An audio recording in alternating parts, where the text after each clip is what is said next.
Hello everyone. So today I will discuss about how can we managing Spring and Spring Boot transaction with the help of the transaction annotations in detail. So if we are going to managing the transactions in Spring, it's very it's simple to working with the Spring Boot and Spring Data JPA. Using this, we can easily enable the transactions and provide a seamlessly integration with Hibernate and the JPA. Means if we are going to use this one, so easily we can integrate. There are a lot of actual tools like Hibernate and the JPA, so we can easily integrate those things. For enabling these transactions, so the only one thing is required, like we need to annotate particular methods with transactional annotations. But the thing is that, like, why does this actually do? Which method should we annotate with these transactional annotations, and why can we set different propagation level? So it's a little bit of different, complex things, what does this mean propagations. So if we are going to going to use the transaction, so transaction having a lot of properties like propagations, isolation, read only, so lot rollback for, so lot of things. So I will explain all the things in detail in this tutorial. So here I will explain all those things with practical understanding of the how like Spring manage those transaction with this help of this transaction annotation. So before we can talk about this Spring transaction support, we need to take a step back and need to understand about Spring transaction management in the unconventional way actually, from the step by step, so that like it means we need to start with the plain JDBC things, JDBC, like how this JDBC transaction management is working. But actually the thing is, like, what we need to understand this one.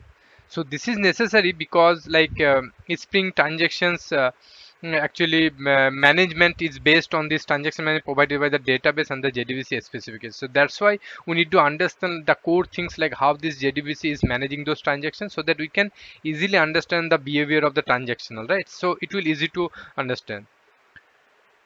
So let's try to understand like what is transactions actually, and also we need to understand like what is transactions means with the kind of the ACID properties, like when you're going to work with some kind of transactions, then the basic things is ACID property. So this is a very basic thing, like that also you need to understand.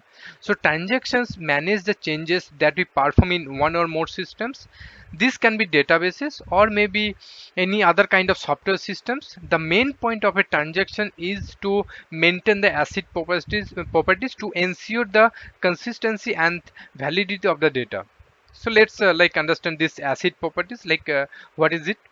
So this is the acronym, this A means atomicity, then like C meaning this consistency, then I is the isolations, and D is the like durability. So atomicity means it's describe and all or nothing principle, like meaning like either all operations to be performed within the transactions either get executed or none of them. That means we commit the transaction successfully or none will be, like all the things are reverted. It also enables actually aborted transactions and rollback all operations if is there any kind of error occurs. So suppose let's say one example, we are doing any kind of transaction, and then transactions having we are doing multiple things in this particular transactions. So in case there are for example there is a four statement actually. So let's say two statement executed successfully, and the third statement, while we are executing this third statement, then we are facing some issues, maybe some exception, then it will either revert all the transaction or all the transaction will commit successfully. So this is the kind of the atomicity. Next, like the consistency. So this is actually ensure that whatever the transaction we are doing, that takes a system from one consistent state to another consistent state. This means either all operations were rollback and the data was set back to the state that where we can start it from the initially, or the changes data passed all the consistency like in the relational database. That means the modified data need to pass all the constant check like foreign key or unique key or some prime, means there are some lot of constant like 5 or 6 constants is there, so that need to be passed. Next is the isolations. So isolations meaning that the changes that we are performing within a transactions that are not visible to any other transaction until commit them successfully, right? And next is the last one is the durability. It is ensure that whatever you are doing committed, so those changes will be persisted into the databases. So this is the things, and this is the little bit definitions about this one, like this ACID properties. So as we can see, a transactions that ensure this characteristic make it very easy to keep data valid and consistent. Relational database support these properties, ACID properties, and the JDBC specifications enable it to control them. Spring provides annotations and different transaction managers to integrate transaction management into their platform and to make it easier to use. But it's all the things depend on this one. Let's in next we'll discuss like how we can managing the transaction using the JDBC. So this is the things like how we are managing, because it's need to understand like before this Spring how like we are managing the transaction with plain JDBC. So for this I have written one code snippet and also pasted over here. This is a kind of thing. So here what we are doing actually, like we have this authoring, it is actually doing basically this three main operations, right? And these connections is basically belong to the java.sql.connections interface to control an ACID transaction on the database. So what we need to do here, like we have like start a transactions by getting a connections, and also as you can see here we have disabling this the auto commit by connection.set auto commit is equal to false. This is gives us the control over the database transactions, else we would automatically it actually execute each SQL statement within a separate transactions. Second, commit a transactions by calling the commit method like connection.commit and method, and the to the connection, this tells the database to perform all request consistency check and persist the changes permanently. Third one, if while we are doing in these operations, in if there any means exception is occur, then it will roll back all the operations that performed during the transaction by calling the rollback. So this is also like available in the connection interface. We usually perform this kind of operations basically when SQL statement failed or it's detected an error on the business log, then actually we do need to the rollback, right? So this is the PT about this ones, like how we are handling the transactions in case of the JDBC. So instead between this block, like from connection.set.commit false and from the connection.commit, here actually we need to write our insert or other update statement or maybe delete. So either all these operations for this block, if in between any it will throw any kind of exception, SQL error or business logic error, then we need to from the SQL exception in the catch block we have catching this SQL exception, and here we need to roll back those transactions. So this is a concept about this one. Next, okay, next we will check like how we can like if we are going to use only the Spring without the Spring Boot, then how we are going to manage those transactions. So as we know, like the Spring transaction can be managed in two ways, like one is the programmatic and another one is the declarative. So Spring provides all the boilerplate code like that start the transactions, commit, rollback, all the transactions, and it is also help us to integrate with the Hibernate and the JPA transaction handling, right? So let's say like if we are using simple Spring without the Spring Boot, then we need to activate the transaction management by annotating this particular applications with enable transaction like as I explain just simple code this. From this code scenario you can just enable transaction management, this particular annotation we need to use, right? So this is after using this the transaction will work. Next, like we will check like how to use this Spring programmatic transaction, right? So let's check like how, if we are, as we have mentioned earlier, that the transaction can be managed in two ways. One is the programmatic and the another one is the declarative. So here I am explaining how we are going to manage the transaction using the like programmatic. So either like we can use the transaction template or directly like through the platform transaction manager. So if we're writing the code, like we need to automate this transaction template, and then actually like from here it's like callback kind of thing, instead of we can do the transaction callback, right? this callback like template.execute, and here we need to write out the SQL, and then from here we can write return to whatever means we need from we need to return from here, so that we can return. So this is like the things. And also like we do not have to catch the SQL exceptions, as Spring convert this exception to runtime exceptions. So that is also one means very easier for us, right? So we can like easily integrate into this Spring ecosystem. Transaction template will use the transaction manager internally, which will use a data source. All our beans that we have to specify is in the Spring context configurations, but we also do not have to worry about the anymore, like. And also like if we are going to compare this one with plain JDBC example, then like in the plain JDBC template we have written manually like connections open and the close, but here we don't need to do these things. Spring easily can handle those things. The transactional annotations tell Spring that a transaction is required to execute this method when you inject any service. For example, if we are going to save any user, then Spring actually generate a proxy object that wraps any services, like like for example user service object, and provides the required code to manage the transactions. By default, that proxy starts a transaction before request enter the first method that as annotated with transactional. After that method got executed, the proxy either commit the transactions or roll it back if any runtime exception or error occurred. Everything that happens in between, including all the method calls, get executed in the context of a transactions. So this is a briefly means about the things about these transactional annotations. Let's actually understand about the transaction. It is one of the transaction properties actually. If you are using these transaction annotations, then these transaction annotations actually support set of attributes that we can use to customize the behavior. These are the most important. There are a few important ones are like propagations, isolation, read only, rollback for, no rollback for. So these are the things. So let's try to understand these propagations. So Spring propagation defines 7 values as I mentioned here. Like one is the required, supports, mandatory, never, not. So each are having different things that we need to understand.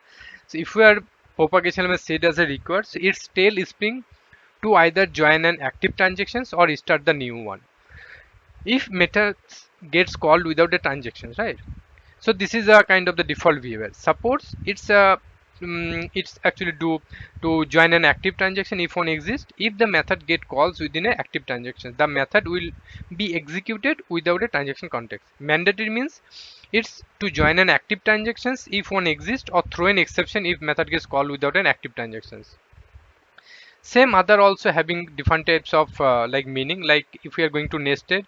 So if we are going to start a new transactions, if the method gets called without an active transaction, if it gets called with an active transaction, Spring sets a save point and roll back that save point in the exception if any exception occur.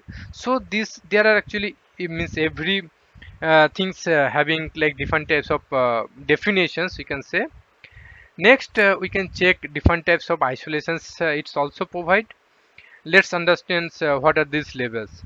Transactions isolation determines the levels of isolations, and like transaction has from understand means it can if concurrently the transactions running, as you know, like it's like if we are going to understand these different levels, so there are 5 kind of isolations levels, and if we're going to define those things, so in the below code snippet you can see like there is one property like isolations, and here we can set those properties. So default isolation underscore default meaning, this is shows the like default isolations level, and also it actually uses the defaults isolation level of the underlying database. This is kind of equivalent of this read committed. So read committed meaning the isolation, this kind of means isolation underscore read underscore committed, this isolations level ensure that transaction can only read data that other transaction have committed. So this isolations if we are providing, so this will actually like prevents dirty reads, but it is not prevent repeatable reads or the phantom reads. Read uncommitted meaning like it will actually read data written by the other transaction. That means it's also write the uncommitted data. Means suppose there the one transaction is going on and it is not still committed those transaction, but it is still like read those data. So this can lead to with the dirty reads. And there is isolation underscore serializable. This level actually is the highest isolation level, and this is ensuring that transactions are executed in a serialization order. This prevents the dirty reads, non-repeatable reads, and also the non means it's previously we see like the phantom reads, it's also not prevent, but here also it will be prevent those kind of reads. So when actually we declare this transactions method, we need to specify any kind of the isolations level as we defining the below. And over there like also we can like there is another approach like means another property we can say, that is the read only. So this the read only attribute actually basically we can use in the transaction annotations, and it is meaning like it will not attempt to modify the data in database, and this can be useful for optimizing the performance of our applications, because the read-only transaction can often be executed more quickly than transactions that modify the database, right? So there is a one property like in here, like as we are providing the isolation, instead of that we need to like write the read-only is equal to true. So this is pretty means about this transaction kind of thing. So in the transaction also, let's like summarize those points like what are those attributes actually supported by this transaction annotation, like propagations for setting the propagation level, isolations for isolations, there is one in so from there we can check timeout, transaction timeout is in seconds, rollback for, no rollback for, and the read only. One more point actually you need to also understand, suppose if we want to like apply any transactions annotations for method, so it will work only if the particular method is public. If we are not if we are applying this particular annotation on in many non-public method, then it will simply ignore ignore the transaction level without means it will also not throw any kind of the exception actually. So this is also very important point, that if we're going to apply the transaction annotation, then we should also do this particular method as public, else it will won't work. So this is the overall idea of this transactions, like how we are going to use this in a JDBC, plain JDBC, in a how we are means defining the like what type of transaction actually we know like in Spring which support like programmatic and the declarative. So all those stuff like this is kind of thing. And in next like what we will do, I will try to like create one example in a Spring Boot project, and it will be the declarative approach I will take. And here I will explain like how we can like there is a one controller I will read write actually, and there we'll try to save any user information with the address, like how it is behaving in between, if any exception occur, then how it is roll back those data. So let's check those things. Let's create one project for this. So I have already like created one Spring Boot applications with Java 17, and it's also like use the Spring Boot 3. And as a dependency management tool, I have used Gradle. You can use anything, either Gradle or Maven or whatever tool you like. So but I have used the Gradle one. So you can also see like Java 17 source compatibility, and the Spring Boot version is a 3.1.2. As a jar dependency jar, so I've used this Spring Boot starter web, DevTools, Lombok, starter test, and the Spring Data JPA. So these are the dependencies I have used. So for I'm trying to demonstrate how like this transaction management is working with the transactional annotations with this JPA. So for this, what do we need to create? The structure will be, I need to create one controller, means API, which will actually do the add user, means it will actually save the user information into the database. So for this actually I need to create two tables. One is the user, and another is the address, which will be related to the this one like user.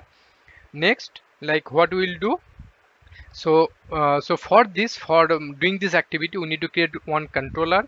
Next, we need to create two entities. One is the user, another one is the address. And third, we need to also like create two repository. One is the user, another one is the address, and one service layer. So that from the controller we will call the service, and service layer actually is responsible for saving the data into the database. And also I will show you like if in between like there is two database, two tables actually. One is the user, another one is the address. So first we will save the data into the user table, second we will save the data into the address table. In between, if any exception is occurred, then it will automatically roll back those things. So I will also show you those things. So let's create one class for first. First is like controller. So user controller, and we need to annotate it with REST controller. And here also we need to map request mapping we need to use, and it will be a /API. Next here we need to create one method and like public. For the time being I'm keeping as a void, then we'll return from here. Let's create one method, add user. Okay, next we need to like it will be a post mapping, as we will send the data in a body. So and it will be a add user.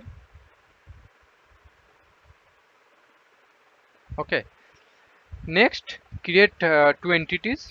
So let's create another package dot entity. Here we will create one class like user.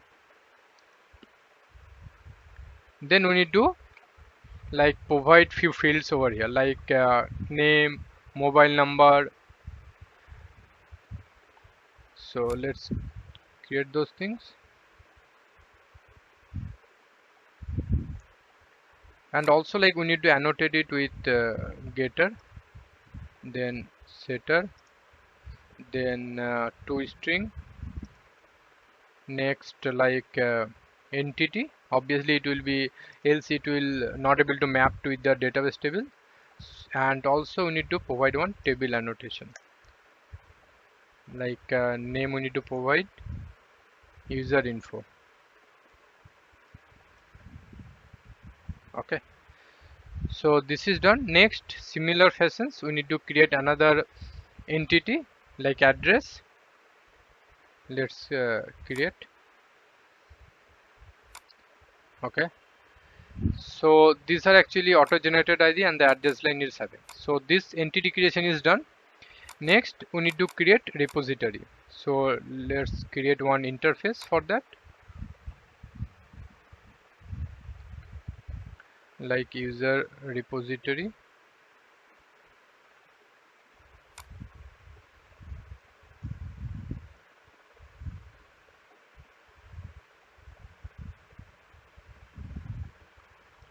Okay, and it should be extend JPA repository, and here we need to pass as a user and the ID would be integer. Yes, in similar fashions we need to create another repository. It will be a like address repository.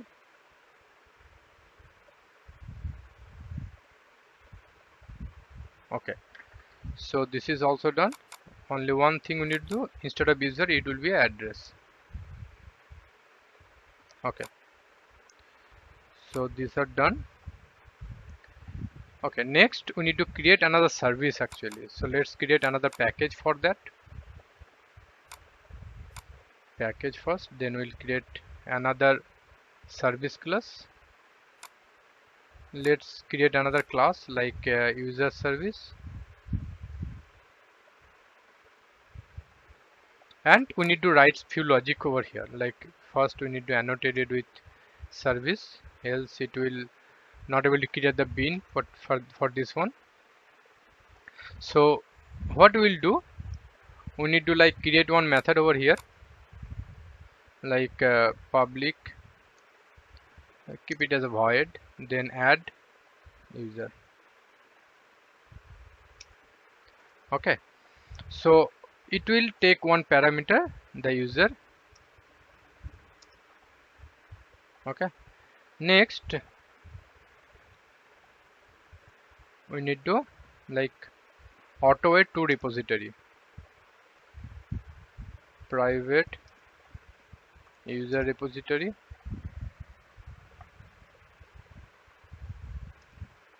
next address repository for saving data into those table.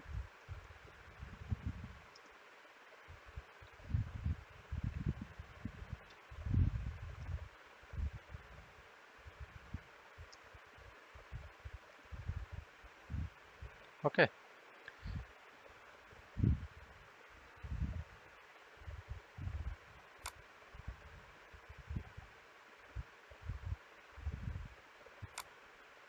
okay, next what we need to do, we need to first save the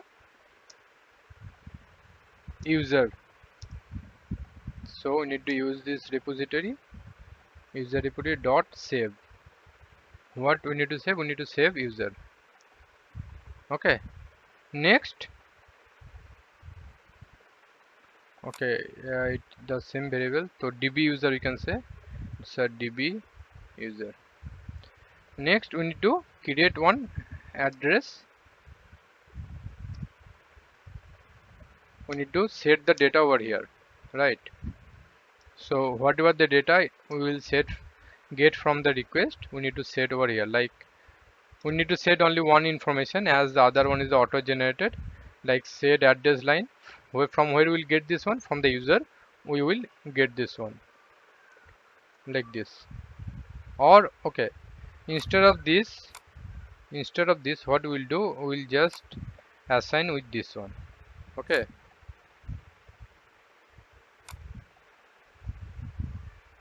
what it is saying, change the type of this to. Okay, let's check. Okay, I don't need this one. Okay, okay, now it's fine. Next what we will do, we'll save this one. So using this only, we just need to save, and we need to save this address. Okay, so the save data is done. Now like what it will do, instead of void we need to as a user, and from here we need to return this one, return user. And one more thing, the important, it will be a db user,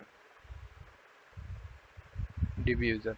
One important more thing, we need to annotate this method actually at the rate transactional, else it will won't work. Okay, and it will be always the public. If we keep it as a like private, then it will won't work, it will simply ignore this one. Next we need to call this service from controller. Let's annotate this, auto air private user service, user service. Okay, next we need to call the save service. Okay, we are having the add user, and here actually it will be a request body, request body we need to pass as a user. Okay, and here actually we need to import this. Okay, okay, so this is done. Now like what we need to do, we need to return something from here, right? So what will return from here, after saving the data, like we can store it in one variable, save user, saved user something, and then return from here, we need to return new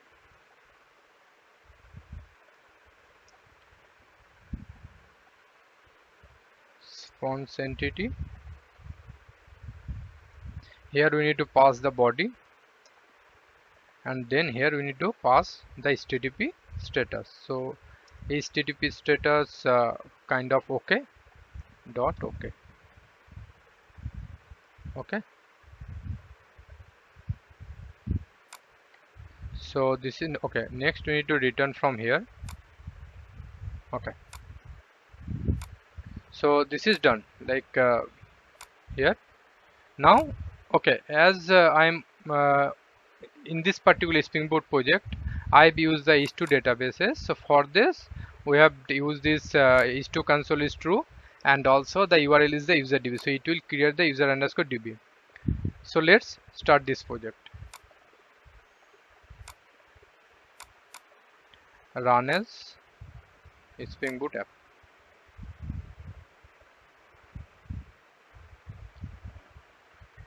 It will not take much time.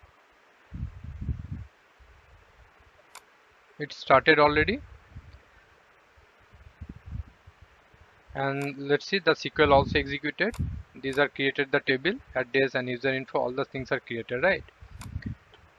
If we can already check, like this is the, just I need to refresh this one. Okay, let's connect it, user underscore DB. So 2 tables are created, right?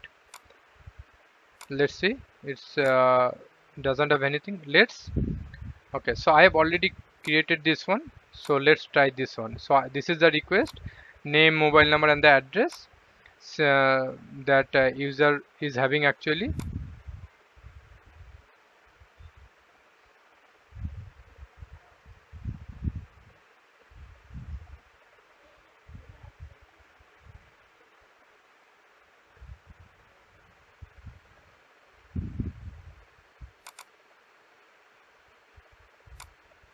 Write this one, this name, mobile number, address, and address also having this address line. So let's,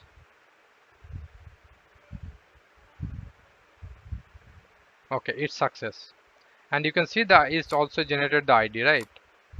Let's run this one, it's stored data. Okay, and also if we check the address, then address is also stored, right? So if we like as you can see also in the console, like it is the sequence, it's first it is create the sequence for those just auto generated ID. For generating those auto generated ID, actually, like we are having the ID, then it inserting those info into the inserting user info table, and so also the address. So in this way, like we can do those things. Let's try to simulate one error scenario, like in this service, here we are saving the user informations, and then here actually let's throw some runtime exception. For example, I divided by 0. So if we are, okay, instead of I, maybe it's a 10. So if we do so, then it will throw runtime exception, then the like details should not be added, right? Okay, let's so the database will be again refresh. So I need to connect again, and as you can see, so this is doesn't have any information. Let's try to run this one. Okay, let's see, you will get the internal server error. So here actually I am not doing any kind of handling those things, so that's why there's actually the exception shown in this response. But instead of that, you can also do throw some custom response instead of this one. Let's see, like it is means, so what we are expecting, it should not insert any record into the either user table or the address table, right? Let's check. Let's see, user info doesn't have any information, so that means the transaction is working, right? So this is the way, like if we are again, so that means in between, if it is throwing the any exception, then it will not save data into the database. But if we are if is there any not exception, then it will successfully save all the data. So the thing is that either it will save all the data, or either it will roll back the data. So the consistency of the data it will manage. So this is the like about how we are means using this transactional annotations in Spring Boot as well as also I was mentioned earlier like how we are using those things using the JDBC and all those things. It's a kind of very big topic actually, not a small thing. So this is for the timing, this is about how we are managing those things. Please do comment if you guys having any queries. Thanks for watching. See you in my next videos. Bye bye.